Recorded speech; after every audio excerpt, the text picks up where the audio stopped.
दोस्तों, आर के स्टोरी से अरुण कुमार जो आपके लिए लाता है कहानियों का पिटारा, जिसमें होती है नई पुरानी कॉमिक्स की कहानियां, कुछ चटपटे गुदगुदाते हुए शेर और शायरियां और कुछ धार्मिक कथाएं।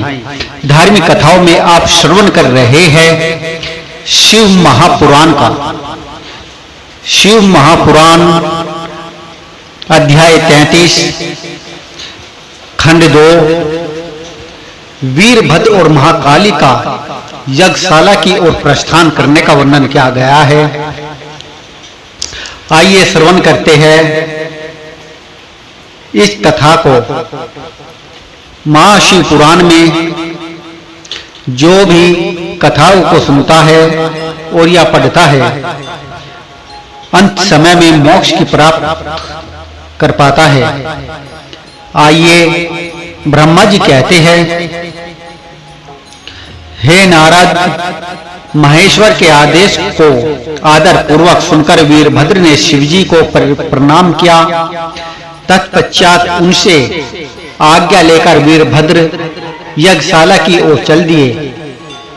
शिवजी ने प्रलय की अग्नि के समान और करोड़ों गणों को उनके साथ भेज दिया। वे अत्यंत तेजस्वी, वे सभी वीरगण कौतूहल से वीरभद्र के साथ साथ चल दिए।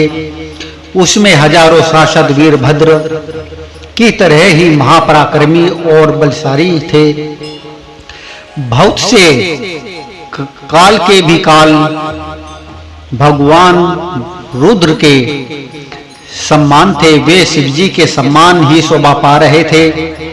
तत्पश्चात वीरभद्र शिवजी जैसा वेश धारण कर ऐसे रथ पर चढ़कर चले जो 400 हाथ लंबा था और इस रंग को 10,000 शेर खींच रहे थे और बहुत से हाथी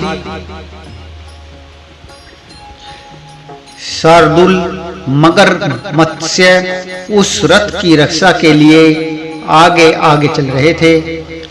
महाकाली, कत्यापनी, कल्यायनी, ईशायनी, चामुंडा, मुंडमार्दिनी, भद्रकाली, भद्रा, तवरिता और वैष्णवी नामक 9 दुर्गाओं ने भी भूतों पिचासों के साथ 10 के यज्ञ का विनाश करने के लिए उस ओर प्रस्थान किया। डांकनी, शाकनी, भूत पिचास, परमत, गुहाक, कुमांड, पारपद, चटक, ब्रह्म राक्षस, भैरव तथा क्षेत्रपाल आदि सभी वीरगान भगवान शिव की आज्ञा पाकर दक्ष के यज्ञ का विनाश करने के लिए यज्ञशाला की ओर चल दिए। वे भगवान शिव शंकर भोलेनाथ के 64,000 करोड़ों गणों की सेना लेकर चल दिए। उस समय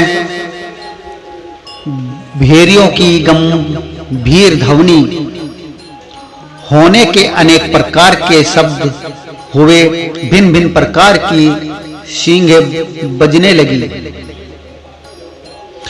महामुनि नारद उस समय वीरभद्र की उस यात्रा में करोड़ों सैनिक, शिवगण एवं भूत पिशाच शामिल थे। इसी प्रकार महाकाली की सेना भी शोभा पा रही थी। इस प्रकार वीरभद्र और महाकाली दोनों की विशाल सेनाएं उस दक्ष के यज्ञ के विनाश करने के लिए गाजे बाजे के साथ आगे बढ़ने लगी। उस समय अनेक शुभ सगुन होने लगे। बोलिए वीरभद्र महाकाली माता की जय, शिव महापुराण की जय, धर्म की जय हो।